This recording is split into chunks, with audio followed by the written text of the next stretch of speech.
Well, I was very upset when I heard the news last night, and having looked at the clips, he literally went like that. He literally moved his head sharply as he does, and that's what saved his life, because if that bullet had been just a couple of inches to the other side, he would have been gone. Of course, one man is dead, two are critically injured, so yes, upset, sadly, not shocked.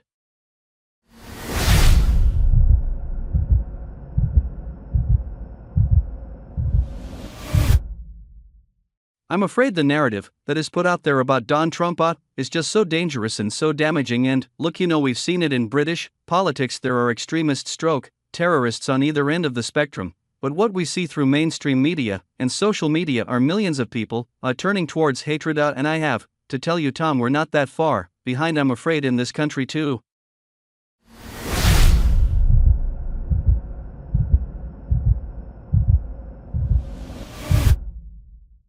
Two members of parliament in this country have been shot, killed, knifed. In the last 8 years you yourself have been the victim of projectiles being thrown at you, drinks being thrown at you. How worried are you for your own safety in the light of this?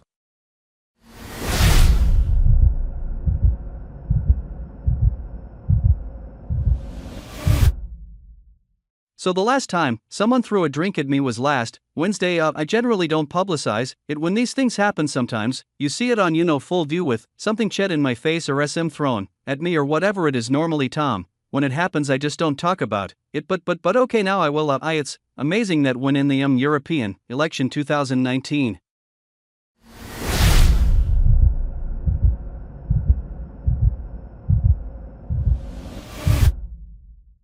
someone threw a milkshake straight in my face. Joe Brown, the comedian, said on the BBC comedy program, "Why waste your time with that? Better to use battery acid." And she's still appearing on the BBC. We've had David Aronovich, the left-wing journalist, writes of the Times, does a BBC Radio 4 program, said about 5 weeks ago that the best thing with Democrats do is have Trump shot.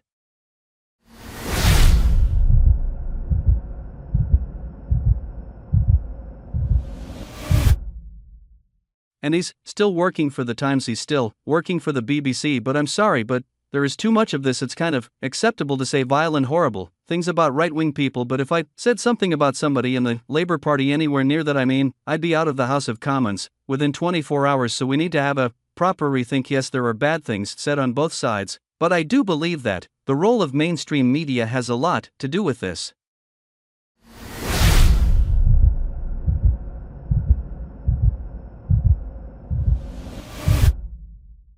That is really shocking that just on Wednesday there was another attack. I assume that you're pressing charges.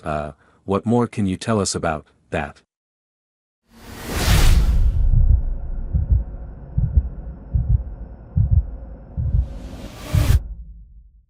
This happened, on Wednesday. It was a pint of beer.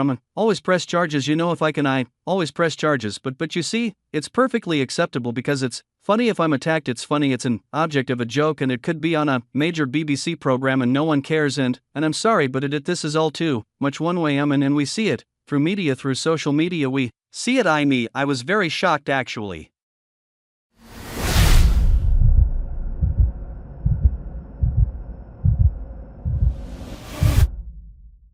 What teenagers were telling me in Clacton during the campaign, 16, 17, 18-year-olds and coming up wanting pictures, wanted to chat, interested in politics and the world, and then telling me what their teachers were saying about me. Of course we want robust, healthy debate. We've always wanted that. And I grew up in a world where left and right-wing politicians argued furiously, but they can go for a beer afterwards.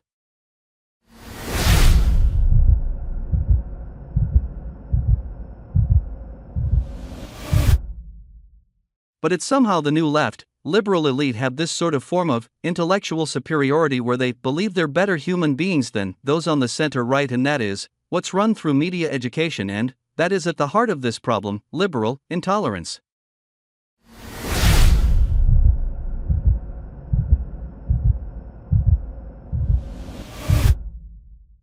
Now, of course, just over a week ago that Donald Trump was congratulating you on your election as a member of parliament. I know there's a time difference. Of course Donald Trump will be asleep at this moment in time, but have you been in touch with his team? Will you be speaking with Donald Trump in the coming days?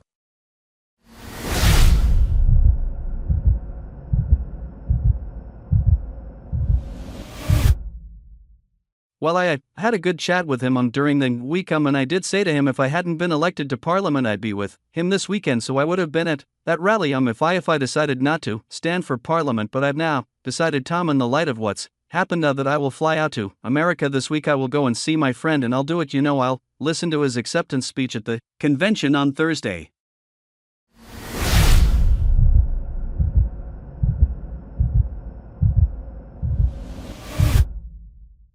And I'll do it not just as a friend, but I'll do it because we have to stand up for democracy. We have to stand up for people to be able to campaign. If we don't, we're absolutely sunk.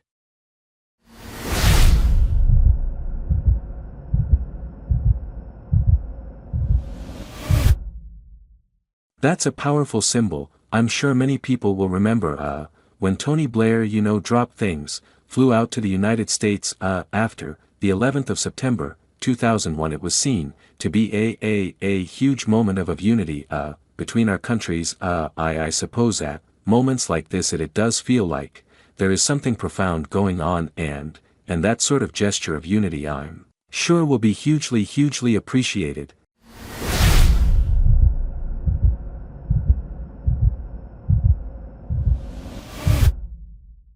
Thanks for watching this video.